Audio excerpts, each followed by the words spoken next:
Hello guys and welcome back to the channel. So in today's video we're going to speak about hypothetical scenarios because I know a lot of investors don't like that Palantir does a lot of stock-based compensation, and some of you, maybe even Palantir investors, don't like that Alex Karp is the CEO.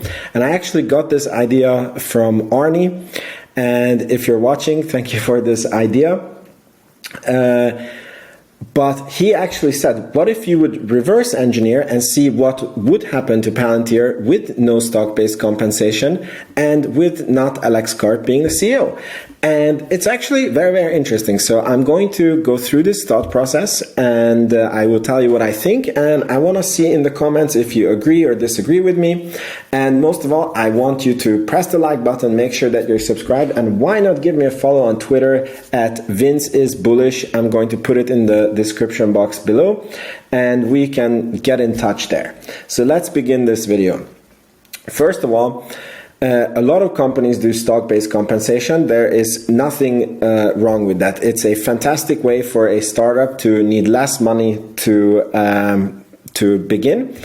And it's a fantastic way to motivate your employees, because if you have a choice to go work for Google for $100,000 salary or work for this startup that is almost guaranteed to go bankrupt and they only pay you $60,000 a year, you would never do it. But if they say, look, this is an idea that might change the world. You get $60,000, but every year you also get an X amount of stock in the company, and if this company goes well, you will become a millionaire if you're an early employer, and if the company does really well, you will even become billionaire. There's lots of Meta billionaires, there's lots of Tesla billionaires that were employees that became billionaires because they were early employees and they got the employee stock-based compensation, right?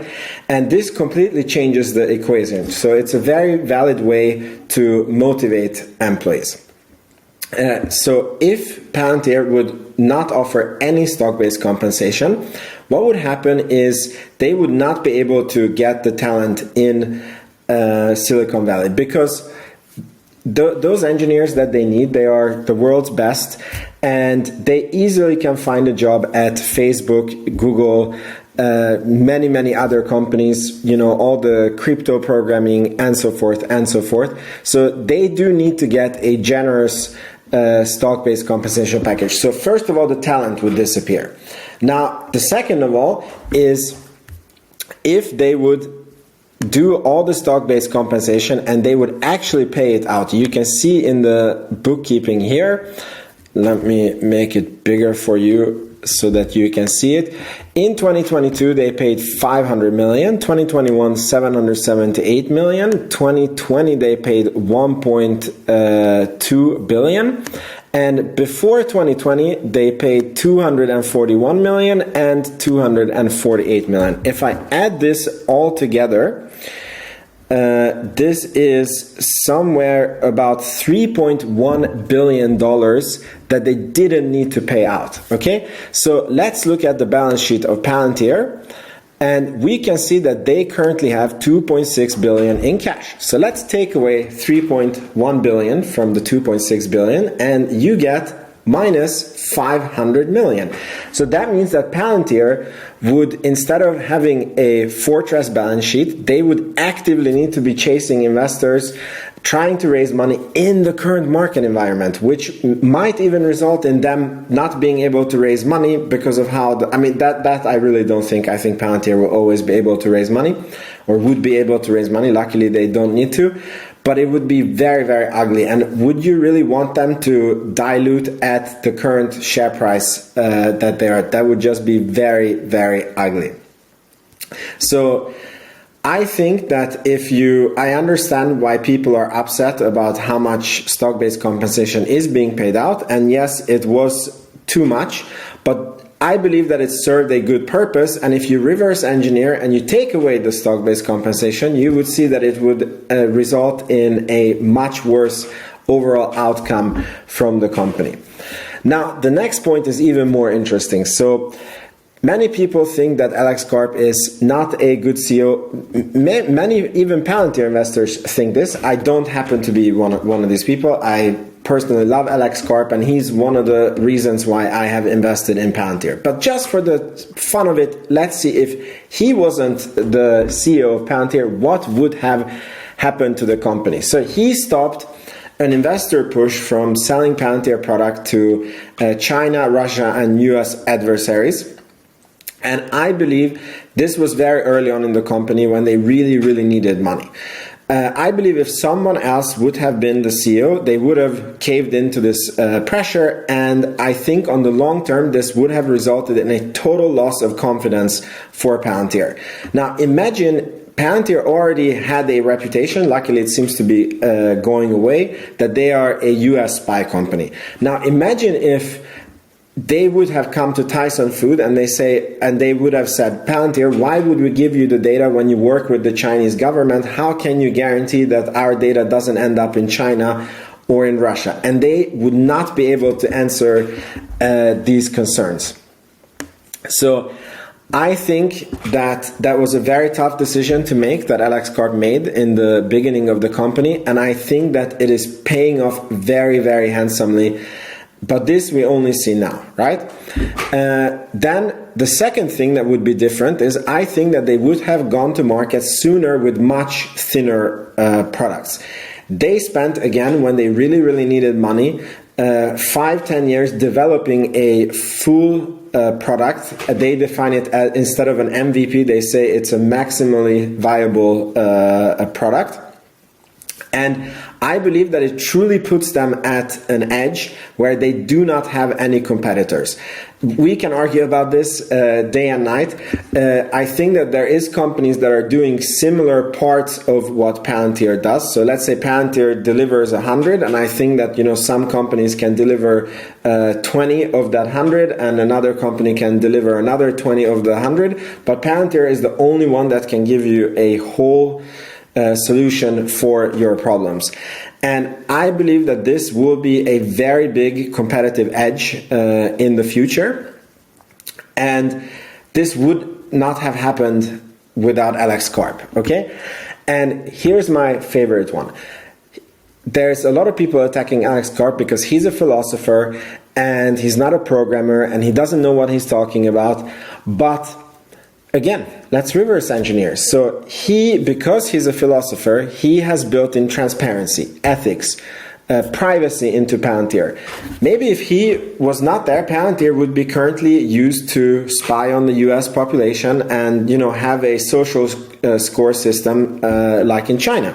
Karp was very, very clear that he would never let Palantir be used for this purpose, and they choose their customers and they say no to customers where they disagree with the use cases, right? This we only have because we have a CEO and probably a board who agrees with this, right? Then we all have seen the advent of ChatGPT, and this is overall the news. And Karp made some very, very interesting points, which I think are very, very true, is that ChatGPT can only work with available data, right? But if you give your data to ChatGPT, that data is not safe. So companies like Coca-Cola, you know, Airbus, you know, hospitals, they would never make their data publicly available so that they can use ChatGPT. It's only companies, and there is only one that I know of, that has guardrails built in, you know, granular access built in, transparency built in, ethics built in, and this has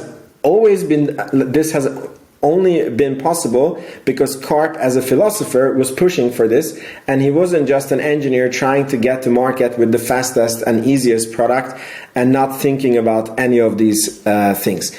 And I think that this will be a huge, huge, huge advantage for the future, and I think that we're going to hear a lot about it in the next upcoming Palantir earnings call.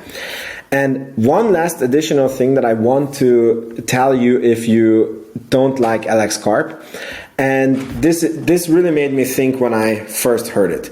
I was listening to Alex Hormozy, and he said that to be in the 1%, you need to think like the 1%. And the reason why there's 1%ers, people who are way more successful than the normal humans, is because they think the way they think, right? But that also means that 99% of the people will disagree with their decision and they would do something else. That's why they're the 99%, and that's why the 1% is the 1%. Now, Alex Karp is a guy who has been at Palantir for, 20 plus years. He has built a unicorn company, a tremendously valuable company that is already 10 plus billion worth, and I believe they're going to be worth way more than that, right? So he's not just a 1%, he's a 0.0000001% guy. So that means that on face value, all of us humans who are not in his league, we tend to disagree with a lot of his ideas or what he says. And what I ask you to do is think with this and just try to put yourself in his shoes. And when he makes decisions, just think like, okay, don't first discredit it, but try to be in his shoes and say, okay, why could he be thinking this? Why could it be true? Why would his solution be better than what you would do? And many times, if you dig, you will find that he is doing the exact right thing for the company, and that's why the company was able to grow throughout 20 years, and that's why I believe that the company has super many years plus growth in front of it. So, thank you so much for watching this video. This was a very interesting travel down a certain rabbit hole. Let me know in the comments, do you agree or disagree with what I'm saying? Do you think Palantir should have no SBC, and do you think that Alex Karp should not be the CEO of Palantir? And if that's the case, who should be the CEO of Palantir? I'm looking forward to reading your comments. Let's connect on Twitter. Vince is bullish, and I'll see you in the next video. Ciao, ciao.